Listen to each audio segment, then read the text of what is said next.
پاکستان میں ترکیہ کے سفیر ڈاکٹر عرفان نذیر اوغلو نے لاہور میں مولانا ظفر علی خان فاؤنڈیشن کا دورہ کیا۔ اس موقع پر انہیں مولانا کی حیات و خدمات پر مبنی ترکش زبان میں تیار کردہ ڈاکومنٹری دکھائی گئی۔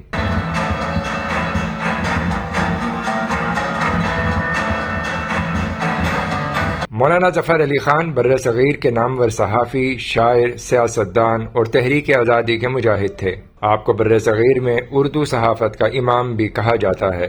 آپ کا اخبار زمیندار برطانوی سامراج کے خلاف آواز بلند کرنے والا مؤثر ترین ذریعہ بنا۔ 1919 میں مولانا ظفر علی خان نے خلافت عثمانیہ کے تحفظ کے لیے بر صغیر میں جاری تحریک خلافت میں کلیدی کردار ادا کیا۔ مولانا ظفر علی خان نے خلافت عثمانیہ سے اظہار یکجہتی کے لیے ترکیہ کا دورہ بھی کیا۔ اس دورے کا مقصد خلافت کے تحفظ کی کوششوں کو براہ راست قیادت تک پہنچانا اور بر صغیر کے مسلمانوں کی حمایت کا پیغام دینا تھا۔ انہوں نے ترکیہ کے علماء، مشائخ اور سیاسی قائدین سے ملاقاتیں کی اور انگریز سامراج کی پالیسیوں کے خلاف بر صغیر کے جذبات سے آگاہ کیا۔ ترک سفیر نے ڈاکومنٹری کی کاوش کو سراہتے ہوئے کہا کہ مولانا ظفر علی خان کی خدمات اور تحریک خلافت میں ان کے کردار کو ہمیشہ یاد رکھا جائے گا۔ انہوں نے مزید کہا کہ پاکستان اور ترکیہ کے تعلقات کی جڑیں اسی تحریک خلافت میں پیوست ہیں اور یہ رشتہ کبھی کمزور نہیں ہو سکتا۔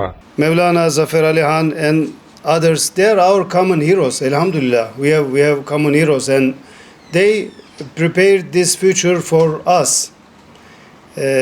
They established the foundation of Turkey-Pakistan brotherhood.